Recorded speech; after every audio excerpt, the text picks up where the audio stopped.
What up, everybody? Welcome to Talk Hard. It's not radio. Talk Hard Radio. It's coming podcast. to you live from Marty Norman Live Studios at talkhardpodcast.com. I feel like I should listen to this because it's... Now, is this Is this monetized? edited? Is TikTok monetized? Can we edit this?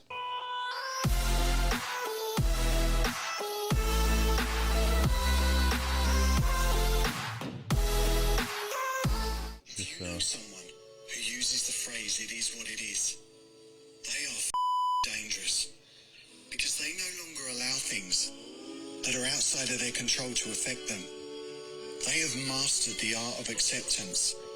So if you plan on trying to manipulate them or threaten to leave their life, guess what? They don't give a They do not care. You can walk out of their life and they'll open the damn door for you. And the best part, when someone asks them if they're okay because you left their life, they're going to use that magical phrase, "It is what it is." Okay, so here's the thing. What I'm trying to understand, like, are they... Because I've seen people post this, and they act like they're serious. They're dangerous. Excuse my language. I'm trying to cut some of that out, but that's what they said. So I'm a little confused. Is that a joke, or do they really mean that I'm dangerous because I've mastered the art of acceptance? You know, I absolutely love that video, that sound.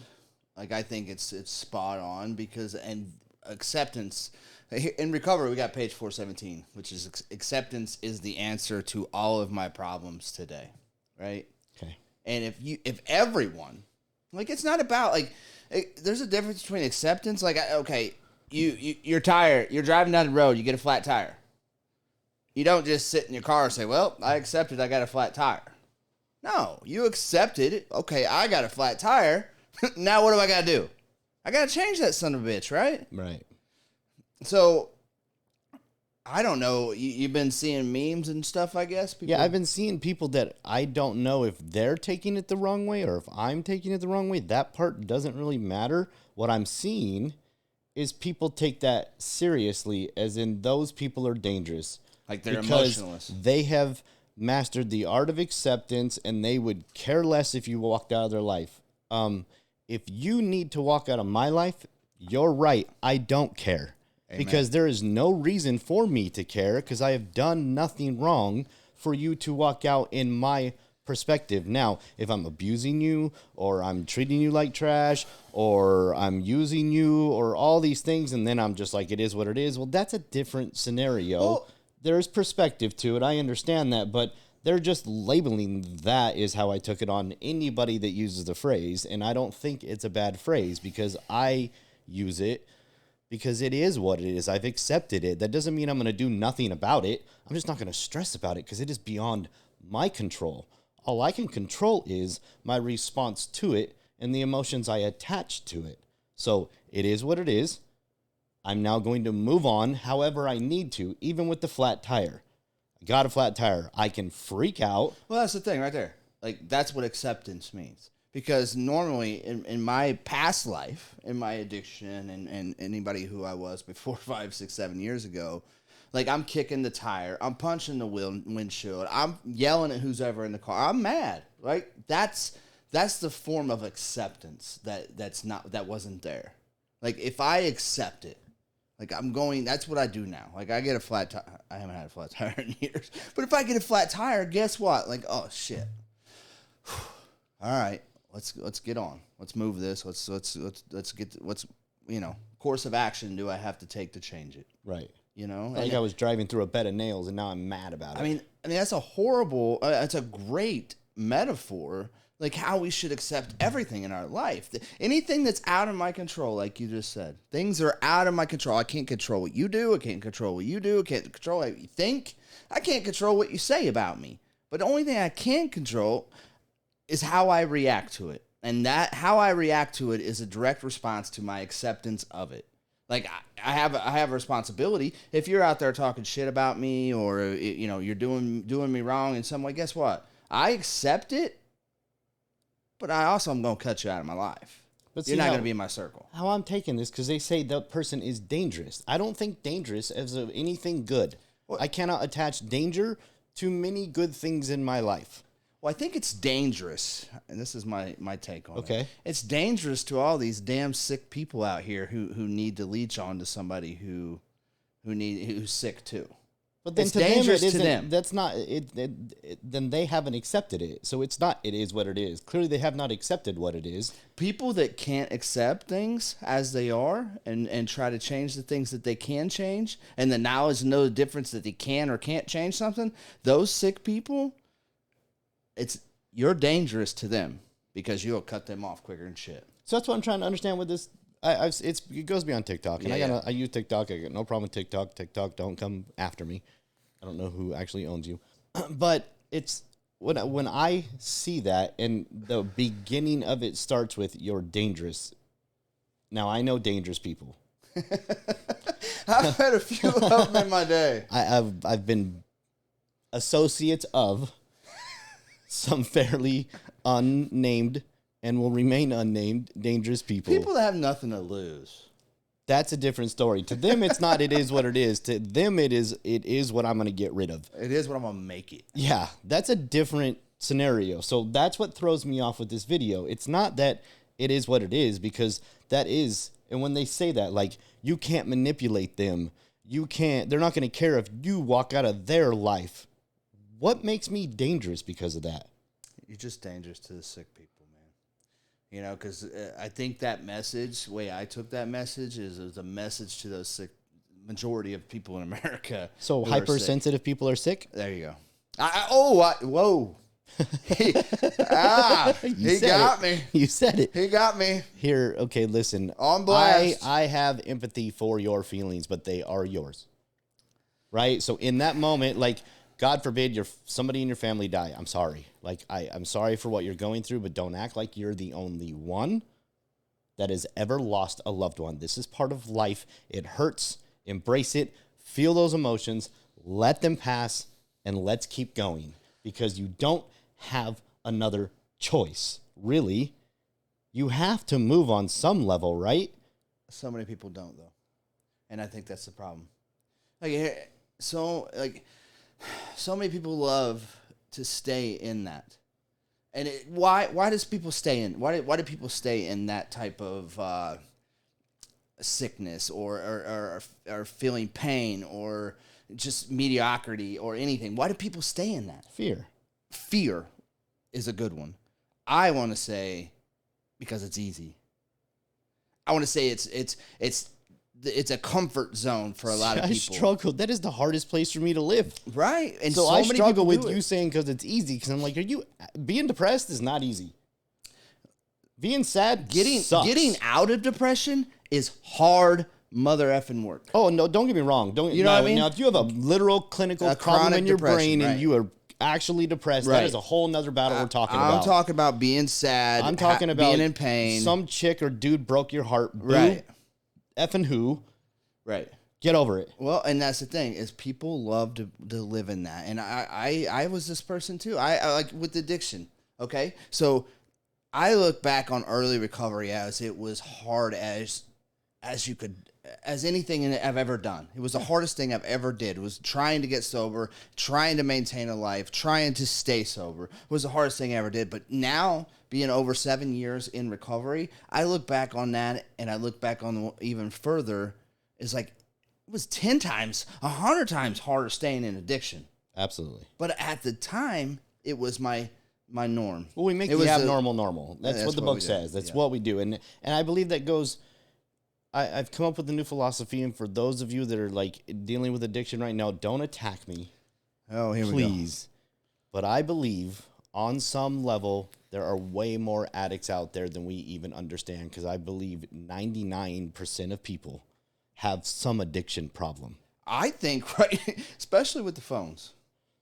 Right? And so you can't just say drugs are the problem, because that's not the actual problem.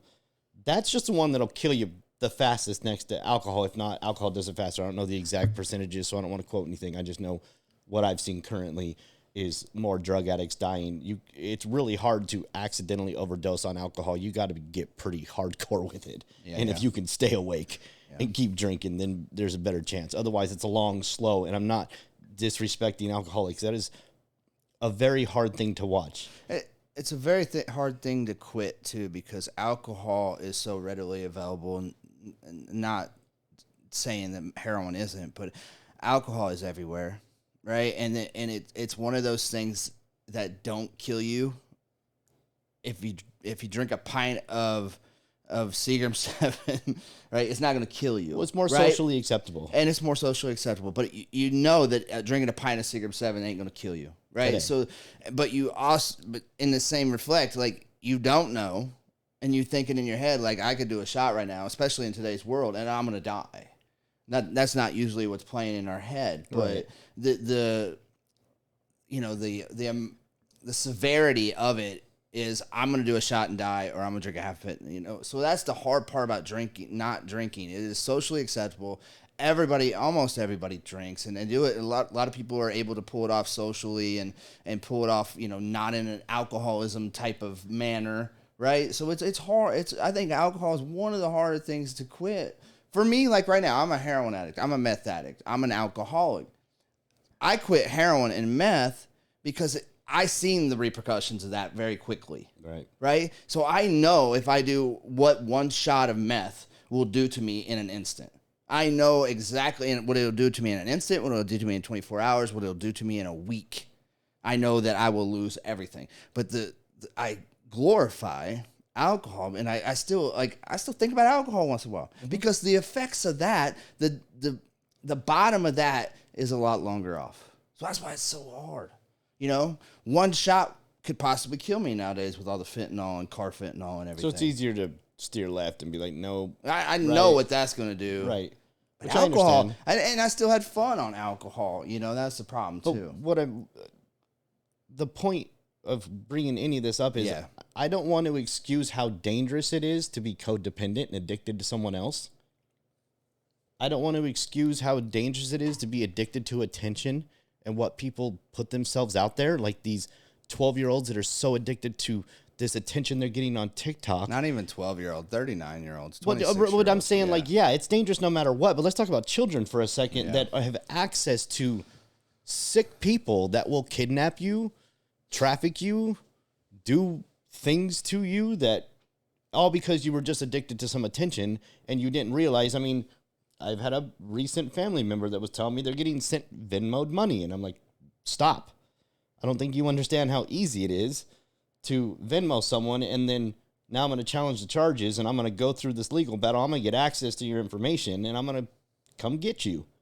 It's easier than people think. They don't understand the sick mind involved in this, but it started with, I'm just addicted to attention. Now it's okay, because everybody is, right? Sure, that doesn't make it undangerous.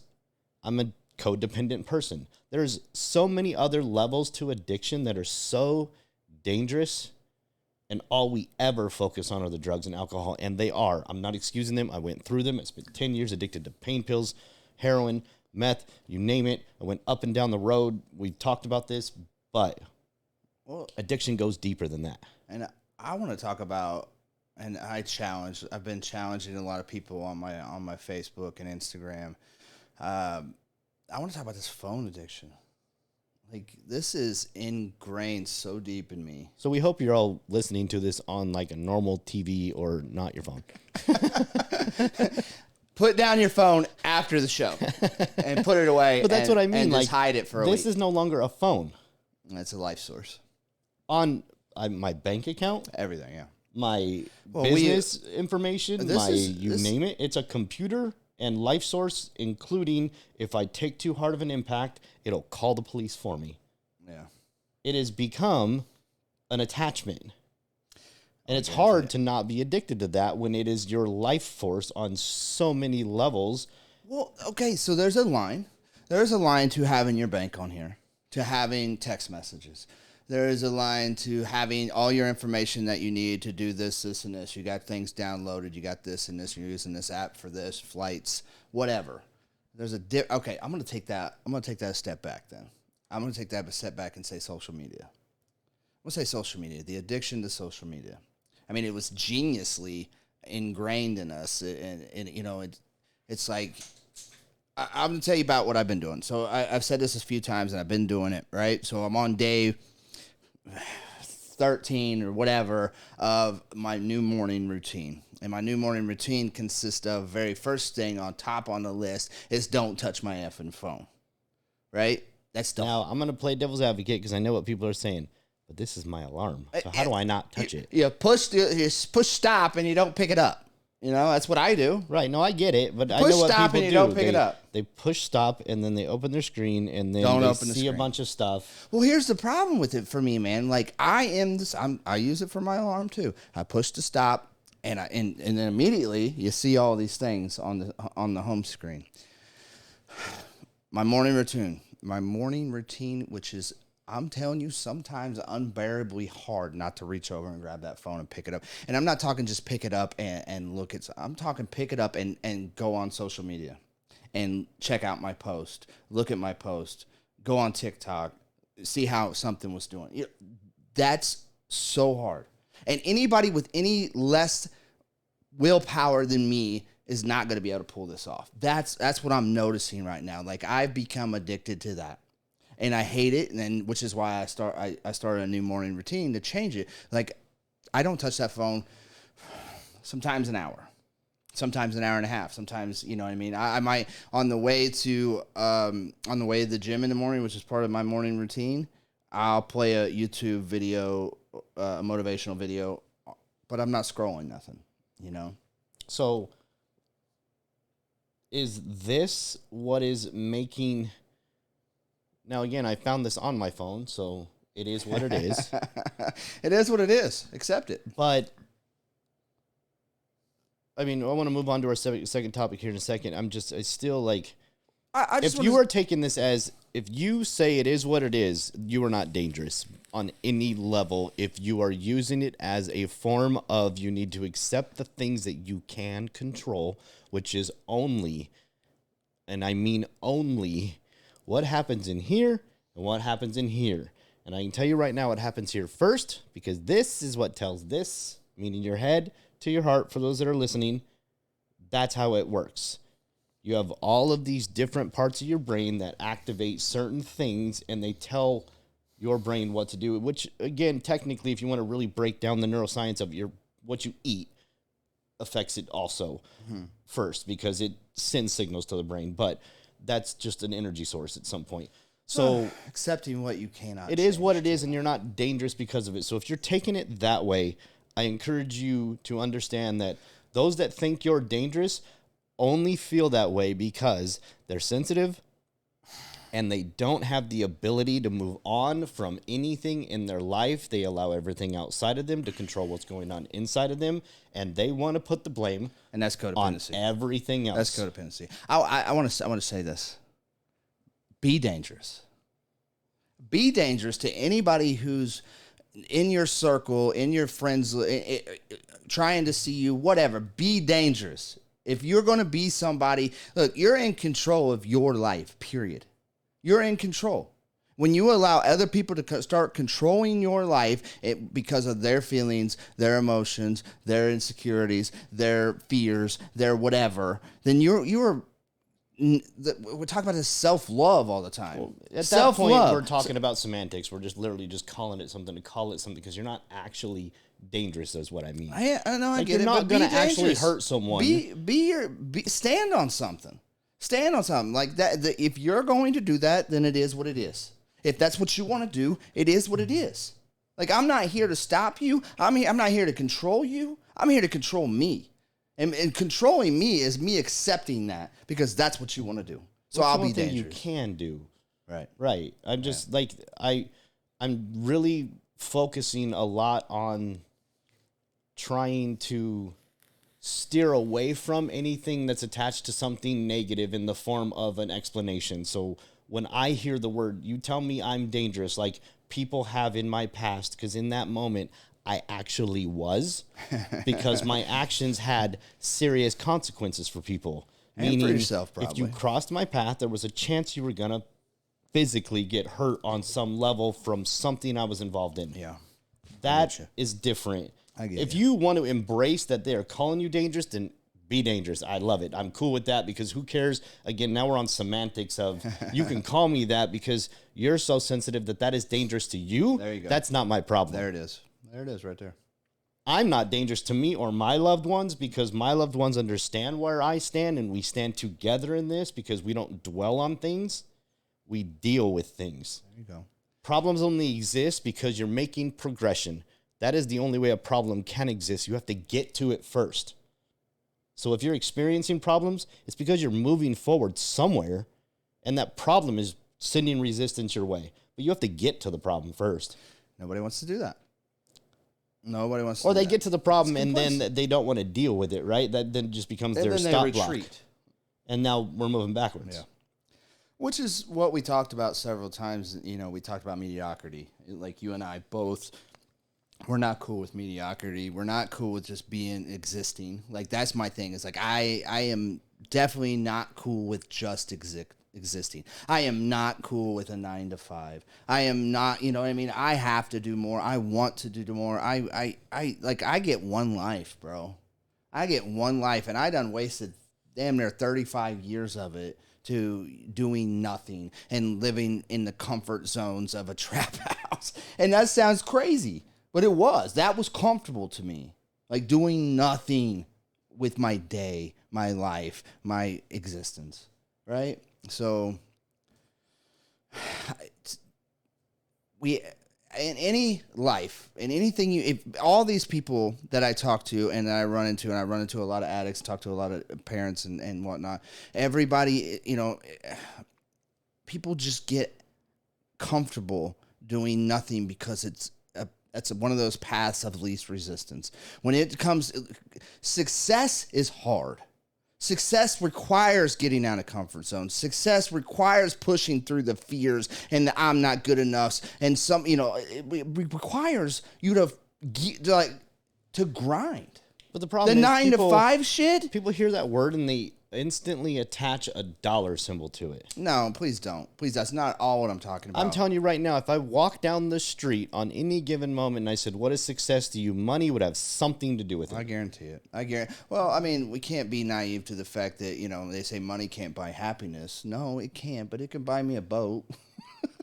No, okay, no. Here's the It can buy me a boat, part. which will make me happy. But here's the crazy part, and you can talk to a lot of wealthy people, and when I'm talking a next level of wealth, now I was at a base level when I had the family's company, meaning Right. $6 million a year. Not a bad way to live. Right now there was business expenses and other things, but I had 5 cars, a house in the hills. We were doing our thing. Right now I was sharing it with a friend at the time, and we were just investing in that moment before life went haywire. Right, but I'm living in that moment. I've got all these things, and if looking back, success would not be the word I use to define it. Now, to the outside world, when I get to go outside and pick a car based on how much gas was in one of them, What color should I drive today? right? And if one of them was low, I would just take it down to my office and send one of my employees to go have some fun in my new Corvette so that they could fill it up, right? Like, sure, but that's what I mean. To the outside world, I was successful. I slept like shit. I literally would say a prayer almost every night. God, please, just let me get like 6 hours tonight. Mm-hmm. Please. Mm-hmm. Like that was my actual literal prayer. Just let me sleep tonight. When that's the only thing you're asking God for, shit's gone wrong. Right. Because if that's the only thing that you need to have some form of happiness, you are not successful on any level. You are miserable. And there are so many people that spend so much time chasing that dollar that they don't understand that it won't get you where you want to go. When you accept where you are and chase your dreams, money just exists. Yeah, it's part of it. It's a byproduct, yeah. right? Yeah. So Matthew McConaughey was talking on, I love some of his speeches, and it was talking about, you know, looking up to things, and then he mentioned a way to look at his family, and then you need to look up, you need to look at, and you need to look towards. So he looks up to God, looks at his family, meaning this is who I focus on, and then I look towards my hero, and 10 years from now, am my hero. But as the year progresses, I got to chase another 10 years. And as that year, it's always going to be 10 years ahead of me, and I'm always chasing. And I know in reality, I'm never going to catch that because that's not how the time continuum, Chris, works. But that's the point, right? You got to have something to chase. And so when you do that, I want to know if you measure yourself based on who you were yesterday, you're going to fail every single time. If you measure yourself who you were 10 years ago, there should be a good chance that you move forward. A, because you're still alive. And B, because you should have grown up some more. Like who I am now compared to who I was at 31 is night and day difference. God, me too. Like on many levels that I consider successful now. I want to talk about this too, because we talk about the difference between happiness and happiness is an emotion that you can't really acquire for very long. It's a moment, right? Where joy is different, but joy is something that you just have in the things that you have in life and where you are and your current climate of everything that you're doing, right? That's having joy in the things that you love to do, following your passions, finding your purpose, those kinds of things. That's joy. But, the thing about, I feel like most people, they can't, I deal with this. It's all about, you do not get what you want in life. You get what you are. And if you don't like where you are in life, that's what you got to work on. You got to work on changing you. And you've said this before in the last podcast, I believe, always talk about people are always searching for that thing over there. When really, if you got that thing today, you're going to lose it because you don't have this. You don't have the discipline in your life. You don't have the getting up on time with intention and the doing this and doing that. And, you set out goals for your day. And if you're not acquiring said goals, instead you get lost in a world of scrolling, which so many people do. And I guarantee it, so many people, some of you guys got to put down your phones. Imagine if you looked on your screen time.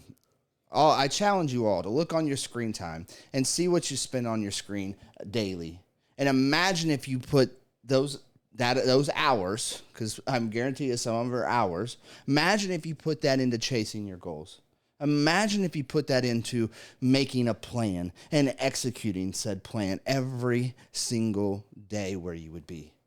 Everybody wants to complain that they don't have this, or they ain't good enough at this, or they can't do this, or this keeps falling through, or they tried this and it didn't work out. And everybody wants to complain about what they don't have. But then you ask them, write out a plan what your day was yesterday, and you see it, and you're just like, I can't believe you have zero right to complain. Well, what did you break down the variables of this thing? What did you do?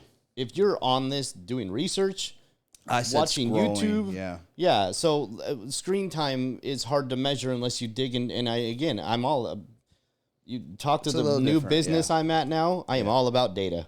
No, I am totally all about data. And that's the fun part, right? So now what you do is you take this thing and you learn something. So now you don't just look at screen time, you break it down because it will do it for you. These things are that smart. How much time were you on Facebook? Here's the one you want to eliminate the most of and change it to, how much time were you spending on research for your new adventure? How much time were you spending on YouTube and motivational videos or whatever, or our podcast? Our podcast mainly. I implore all of you to turn off your notifications to your social media, because that's a hell of a distraction. When it pops up, ding, and you got to go open it. Right. You were drawn to open it. Turn off your notifications. Well, there's a reason why it's set the way that it's set, and it's called the Zeigarnik effect. Right? Okay. It leaves an unfinished. Yes. This person posted something, or it'll say part of what they've posted, and it's not because availability. I could literally write a book on my phone. It's because it works. It's unfinished, and so your brain naturally wants to go check it out. What is that? It's the same thing if you just turn it off, and then when you open it, you notice I stress out because there's 22. If you're stressing out because you got 22 Facebook notifications, you need to readjust your life. Turn off the notifications. You really need to readjust your life. Let me ask you guys, if you guys can honestly look at your life, look at your day, and just really honestly look at how much time you spend scrolling, because I guarantee when I get on and I start scrolling, TikTok especially, I'll next thing I know, an hour went by, and I'm just like, holy shit. Like, if that All wasn't that the means biggest to me waste is I had of some time. good bowel movements because that's when I scroll. An hour and a half bowel movement. I've never been. I mean, you're different. A lot of people are different. I'm not talking about everybody. I'm talking about the majority of these 20-year-olds, right, that are just wasting and complaining that they're not where they want to be, but yet who ask them what they did. And man, I guarantee you, are you with me? You guys, can you guys honestly put in the comments down there, you know, if you agree or disagree in your own personal life, if you're wasting too much time scrolling? Okay, so I'm hearing this a lot, but I try to be humble because I don't like to pat myself on the back, right? It just doesn't feel right. It's awkward and my shoulders hurt. And He probably can't even reach his back. He's so big. was past tense. I'm comfortable now. My wife will eventually call me cuddly again. Fluffy. Yeah, cuddly. Cuddly sounds better. But He's fluffy. the only difference in me is I got sick and tired of being sick and tired. And I mean literally. I got sick and tired of actually being sick. Right. Because I was chasing dope for a long time. But even after that, I got tired of being tired. Like this, where I'm probably going blind because I look at this damn thing all the time. I guarantee it. Like, that's probably part of my vision problem because I had 20/20 vision in the military. I think it was like 20/15 is better than perfect. I could see for a distance. He's like an owl. People used to ask me how I could read street signs at night from literally an eighth of a mile away. He's an owl. Right? Or And a now hawk. I can't see my screen half the time. Yeah. And it's more than likely not. I'm only 41. I'm not that old because everything else, for the most part, feels great. But I wasn't feeling great for a very long time. And that's what I was getting tired of was, man, I am worn out because I'm letting this and all my problems that I'm allowing this and everything else outside of me to create because I'm trying to figure out what all this means, and this is all I'm focused on, and so all I do is get absorbed in all this crap out here, and it just devoured the inside of me. There it is. There it is. Instead of, it is what it is, now let's start the way I do things Right here. now, Right here. and the way that, like, I'm all about, like, vision boards, and I'm all about whiteboards, and so I take my problems, whether it's business related or not, we're going to write them down, we're going to prioritize them, we're going to get some sort of structure to it, and then we're just going to start knocking them off the list so I can move on with my day. I do it at work. We have stations and situations, and right now we're just kind of writing all of them out, and then we're going to start figuring out what is actually a problem or just an inconvenience. We're going to take the easy ones and just fix them and move on. Sort, sweep, standardize. This is called 3S in like the Lean Six Sigma world, which is business. So you sort, everything has a place and a place for everything. You sweep, you get all the crap that doesn't need to be there out of the way, and then that becomes the standard. The gold Simple. standard. And you keep it that way. What happens is people get comfortable, so they go back to where they were and they never check. You don't check in. So when you make it everybody's standard and everybody holds everybody accountable, meaning I have my wife first. She holds me accountable on many levels, and she has every right and permission to do so because we've had that conversation. She's not my mother. She's more important now. She has the ability, the right, everything to be like, you're pushing it. And I can't say anything about it when she does. Because it's valid, right? Like, her feelings are valid too. So you're pushing it. Okay. My bad. I get it. Thank you. Time to evaluate. Huh? It's not you're attacking me and I'm gonna get all in my feelings and stop treating me like this. And oh God, why are you being so mean to me? No. If you said it, it's not because you're rude. It's because that's something I did that possibly had you thinking he's pushing it. Right? He's pushing it. So man. verbalize it. Now going on to this whole situation and it is what it is. And what I'm seeing an unfortunate pattern in these overuse of feelings and emotions. Now listen, your feelings are valid. You can feel however you want. If I'm going to be honest, I don't care. Why? Because I don't have to deal with you. Because it is what it is. I just don't. Like, I don't go to bed next It to is you. what it is. You do I what don't you have do. to deal with you. You do what you do. Right? Your feelings don't pay my bills, and the money that goes into my bank account has no feelings. So there's certain things that I can and will attach feelings to, and certain things that I won't, based on reality. When I got in recovery, I have hardcore people in my circle, and they tell me, because feelings for me is like a double-edged sword, right? And they you get into recovery and you start feeling things again because you're no longer numbing all this shit. I remember crying at American Idol. Chris? Real talk. I'd be like, "You got such a beautiful What voice." about You Think You Can Dance? No? Everybody? movies for me. Terminator. Every time Cri- he dies. Chris says Every time Terminator. Terminator dies. That honestly makes sense to me. It really does. But my sponsor told me, and people in my circle told me that my feelings will get me killed. Like, I don't care how you feel. They tell me that feelings are not facts. Your feelings are not always facts, right? Well, And that's scientifically proven. Just because you think it doesn't mean it's true. When you think it, you feel it. When you think it and you dwell on it, it's going to become your truth.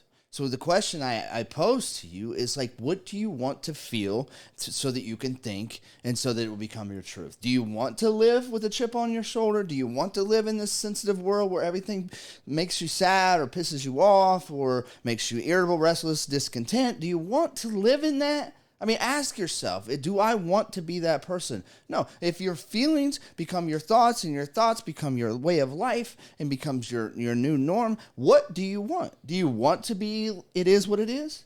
Well, Do you want to live in acceptance? Your Because your I do. thoughts are based on your beliefs. Do you want to have a belief system that is negative, that is parasitic? Do you want that? And if you do, keep doing what you do. I'm going to say it is what it is. And that's on you. 100%. Right? But if you want to change that, if you want to change your belief system, start doing stuff that's going to develop a new belief system, a new way of thinking, a new behaviors. Well, we've talked about this before. If you And want we're to going change the to world, talk about it forever. if you want to change the world, no, this is awesome. I love it because I'm going to repeat this. And repetition creates memorization. I don't care if I have to have the same podcast 100 times. Repeat. Right? So, if you want to change the world, the only thing you can do to change the world around you is change the way that you see it. Perspective. That's just reality, right? Because you can't change me. I don't care what you think you can do. I can change me, and you can inspire change in me, Right. but you can't change me. And I understand the difference, and I'm not saying that they're not trying to inspire. What I'm trying to understand is if you think, and here's my point, what I've seen over the past years is that what we do is we attack people. That's not very inspirational for starters, based on something they did 10 years ago. Oh my God. So I'm going to say I think it was there's been a couple comedians that have definitely been under fire. Dave Chappelle's been under fire, and then I think Chris Rock has dodged the bullet. And then on the shorter spectrum, I'm having trouble with remembering words. I never was good at words. He's hilarious, but I don't watch that much comedy anymore. Come on, go with me. He's like 4 feet tall. Oh, the new guy, Kevin Hart. See, Newer I guy. think I have a Newer little guy. bit of PTSD because he's definitely not newer. Like, he's been around for a while, Yeah, but yeah. he got kicked off the Oscars because of some joke that he did. It's not okay. I understand that. It doesn't make it okay. In that moment in time, in the society we were living in, a lot of people were joking about a lot of things that were inappropriate. It's done. So if you want me to move forward, stop reminding me of all the jokes, because I'll tell you right now, at that time, in that moment, there's a good chance that I laughed. If you're mad at me, okay.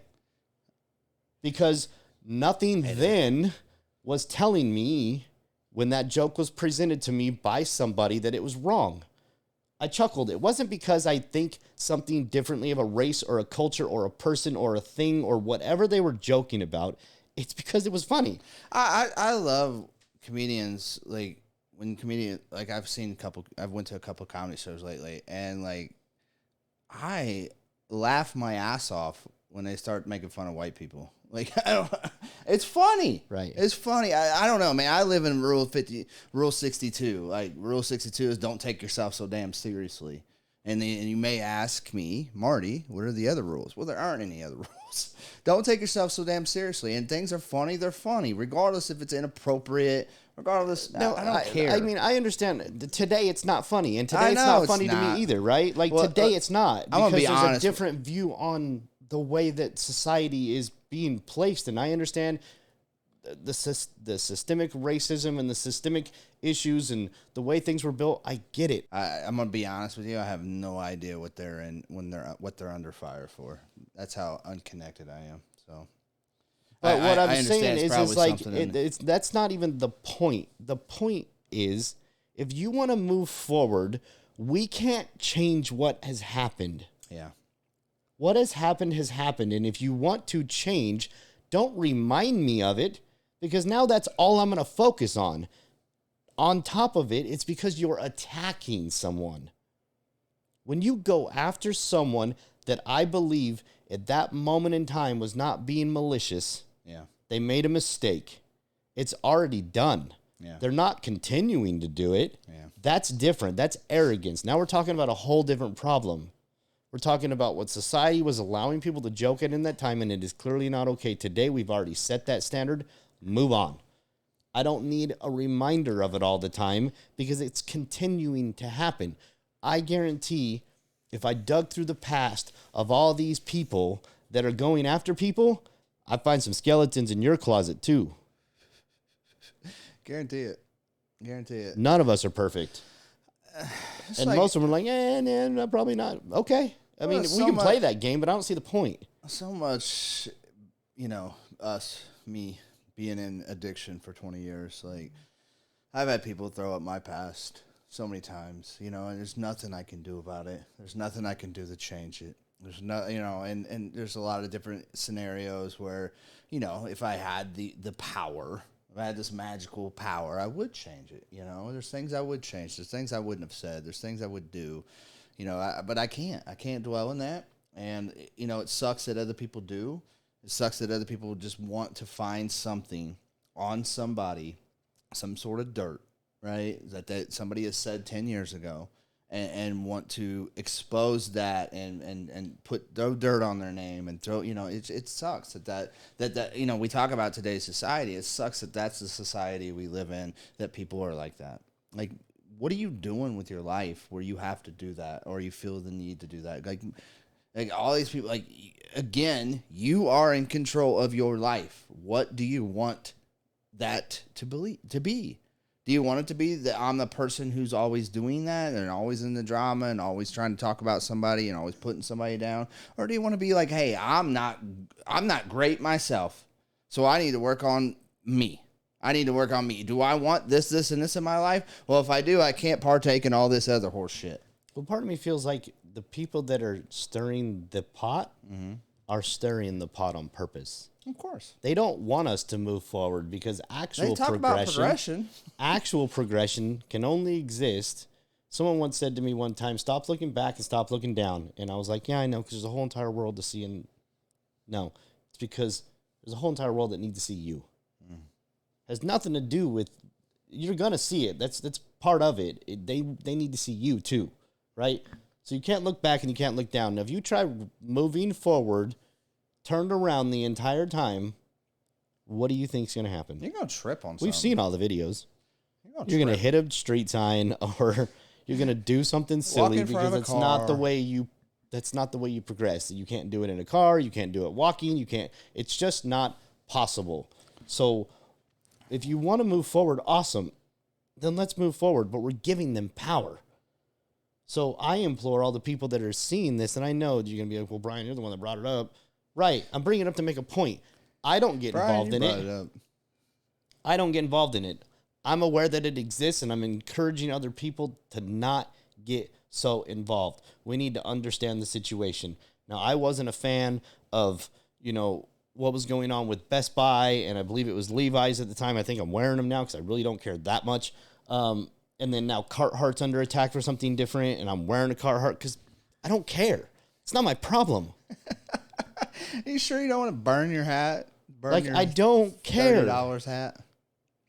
I can't be concerned with and get involved in all this negativity because that's all my life is going to be.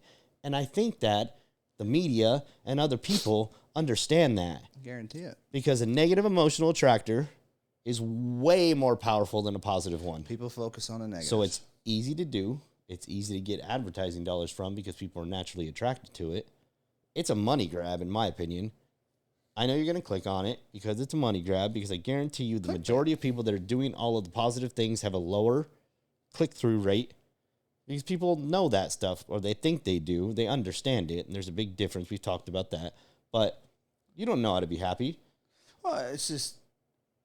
Or you got to ask yourself, why am I so attracted to negativity?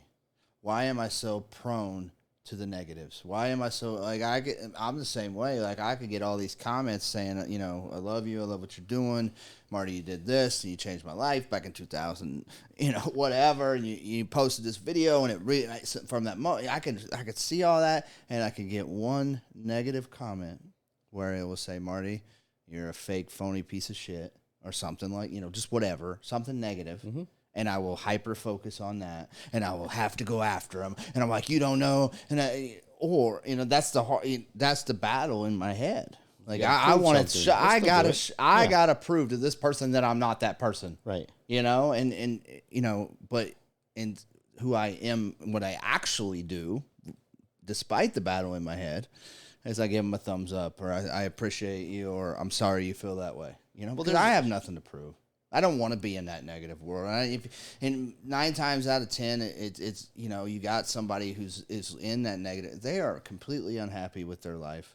They have made a lot of bad decisions, and they are stuck in this negative vortex that they can't get out of. I'm hoping you're watching this show thinking to yourself, like, am I that way? Do I partake in drama more so than positive, influential things in my life? Am I focused on the negatives more than I am the positive? I hope you ask yourself that question. And if you are the negative person who likes to partake in that stuff and has those type of people around you, I hope that you can change it. I hope that you can start making the changes today in your life that will ultimately define the rest of your life. Right. Define it. Like, because it takes development. Like, this mind is my enemy. I've said it a million times. It's going to cause me to do nothing. It's going to cause me to be complacent. It's everybody's enemy. All right, and I'm trying to speak on me, hoping that they get it. Like, but maybe no, they I want ask people to understand that question scientifically, because they have done research on this, and you can look it up. It just wants me to be lazy. There's science behind the prediction model of our brains, and what it is trying to do is protect us. What do you call that? Survival mode. Right. So when negative things happen, that's what you respond to, because we're trying to now prevent them. But then fear takes over. There's a difference between being afraid and making a quick decision. Like, a deer almost gets hit by a car. Their brains react differently. They startle and then they move on because they don't have the same chemical structure that we do. So it's like, I almost died. Okay, cool. Flower. Right? Tree. Squirrel. Now, I almost get hit by a car, and now I'm looking 10 different times before I'm crossing the road, and now I'm trying to focus on everything because I don't want that to happen again. You're going to have PTSD, too. The doctor's going to say that you have PTSD. and you should probably take this medication. And a lot of people do, because a lot of people get stuck in the reality. Now, look, I've seen people die. I've been around the situation without saying too much. And it's not fun to watch. Okay? I do understand the emotion behind it on a gunfight level, on a fist fight level, on a drug level, on a suicide level. I've been to over 100 funerals from family, friends, and otherwise, and seen other people die that I did not get to go to their funerals for. So I get it. The difference between a lot of people is guilt, shame, all these other things, and some people just aren't wired to deal with it. I think the military does a horrible job of the way that they prepare people for what they're going to experience. I think there needs to be a way deeper psychological test, but we're struggling for soldiers or whatever the case. They just basically said, cool, you're smart enough to know where to point your weapon. Let's go, right? Now, for someone like me that had seen a lot prior to that, the military experience wasn't as severe, and God bless I wasn't there long enough to continue on. But I'm not excusing what you've experienced, what I'm hoping with anybody because PTSD comes on many levels. You don't have to go to war, physical war. There's war going on inside your head at all times, and that causes a lot of PTSD. For me, car wrecks. I just can't live in fear. I'm afraid of plenty of stuff. I just can't live in it. It doesn't work. It's not comfortable. I didn't like it when I was a child. I was afraid of the dark. Shut the lights off. I got to figure out what the hell I'm afraid of. Because I either need to die now or I'd rather be dead. Like, either one's the same. So let's just get this over with, kind of a thing. So for me, personally, I just face it every single chance I get without putting myself. Now, I'm afraid of heights. Doesn't mean I'm going to go stand on the edge of a building and see if I fall to get over it, because that just seems silly to me. I don't really care to be over my fear of heights. I just don't put myself in those situations. Right? I mean, if you're a carpenter or something, maybe you need to try to get over that fear. For sure. Right. But like there was a moment in time when I was even interviewing for a job, and then a roofing company called me, and I was like, okay, roofs aren't that bad. And they were like, no, we're talking about like commercial. So when I showed up, I had my boots. I said, let's climb the ladder right now, because I actually want to tell you whether or not I'll be okay to do this job. Let's just get it over with. Because I know I don't like heights, but I don't know if that's like, I've stood on top of Half Dome. I've been on heights. I get nervous watching it on TV. Like these people hanging off the cliff. I start sweating. I'm like, you're an idiot. Yeah. That's what goes through my head. I used to watch that parkour stuff when they jump from a rooftop of a building onto the other. And I immediately, my stomach starts getting real tight. And I'm like, no. But then there's a part of me that when you fall, I'm like, oh, it is what it is. What'd you expect was going to happen? I'm the type of person that'll tell you, don't play on the roof. You might fall and break your arm. And then when it happens, I'm going to say, are you okay? And when you say no, but I heard you respond, I'm going to laugh a little bit. Because I gave you the warning and you chose to ignore it. Now I have every right. And that doesn't make me a jerk. That just means I tried to tell you. You are insensitive. I can't baby. Nobody babied me. Now, don't get me wrong, my family enabled me for a very long time because I feel like that came from a genuine place of love, but I was not babied. I got my ass spanked when I was a kid. Me and my parents are best friends. Right. I talk to my mom almost every single day, and my mom and my dad are still married. I am always there when they call, and my dad has whooped my ass so hard, and I deserved it. And I got the warning. If you do that, I'm going to whoop you so hard you're not going to be able to sit down for a week. Yeah, kids can't get whipped these days. Prove it. So he did. Right? I challenge you. And I'm always up for a challenge. There are people that are going to hit their children even though this new law is in place. I guarantee you my opinion of it is, listen, you don't want to spank your kids. We don't need to make it a law. Either you spank your kids or you don't, because even if we make it a law, you're going to do it anyways. I think my opinion is we make it a law and you get arrested if you don't spank your kids. That's my opinion. Like, it's now, just there's a difference between punishing your children based on the punishment fits the crime. You smack your kid's ass, period. But what we did was it says in the Bible. It says in the Bible, if you hit your child with a cane, the child will not die. That's what it says. Somewhere. Somebody put the down there. Gosh, we just went too far.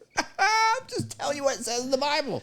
So that's gonna piss off a lot of people. Yeah. So I apologize. But look, I do believe in punishing your children. I do believe if you whip your kids and if they need it, like I believe in it.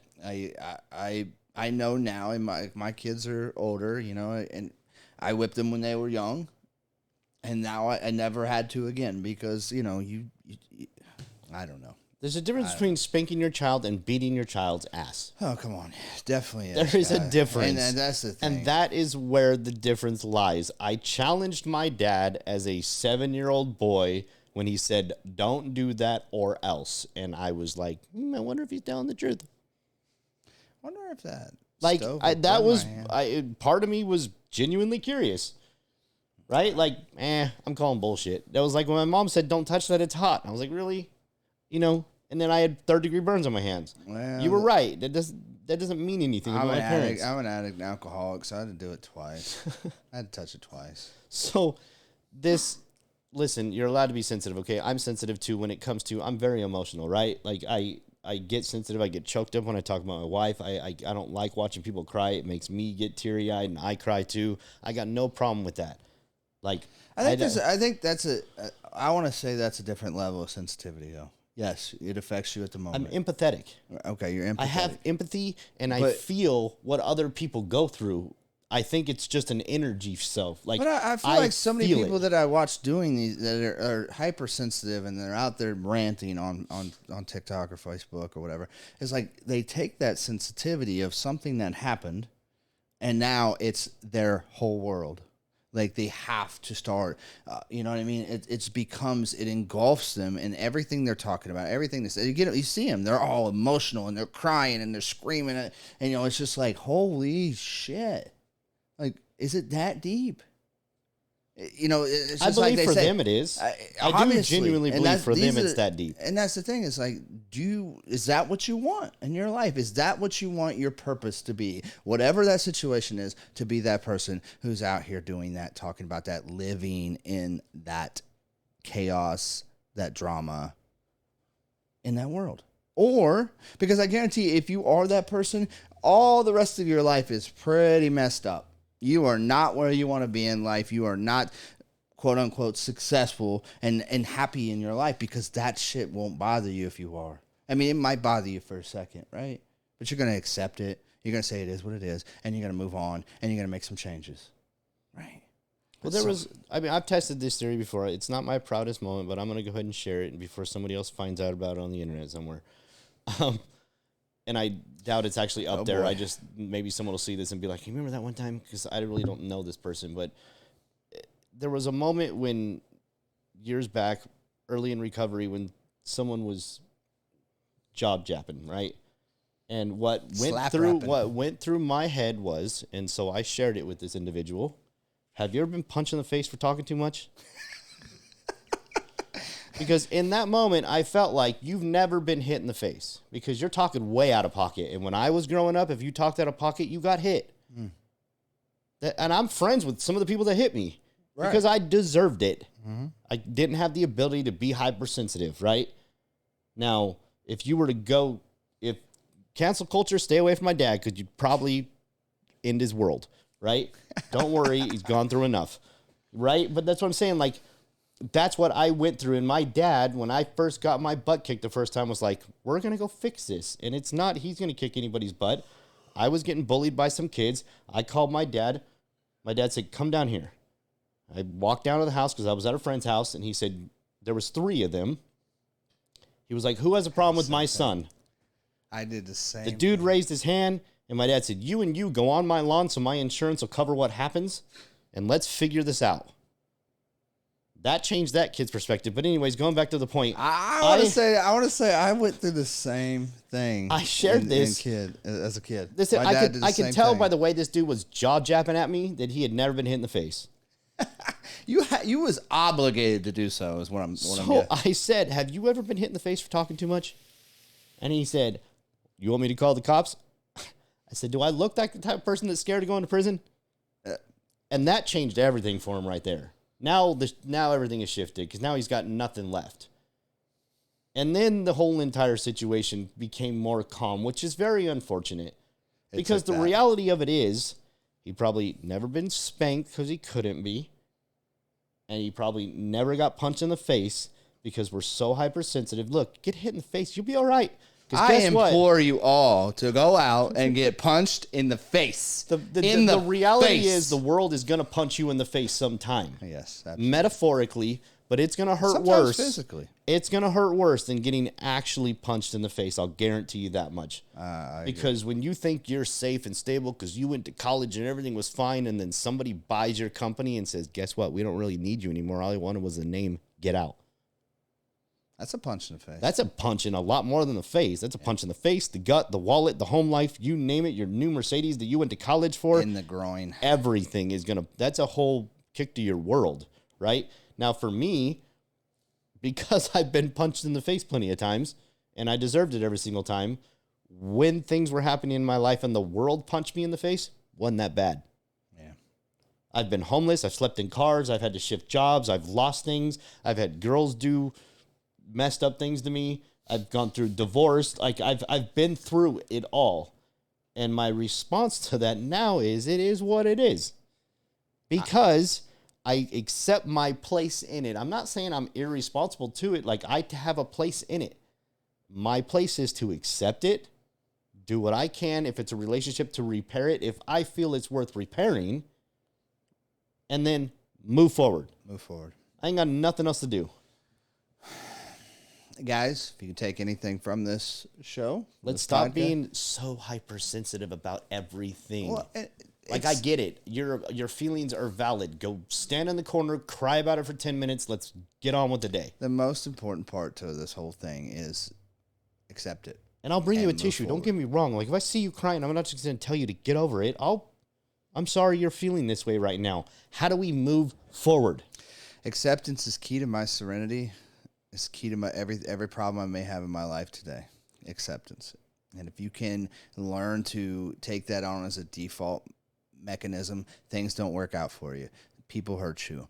Things go bad. Tragic things happen.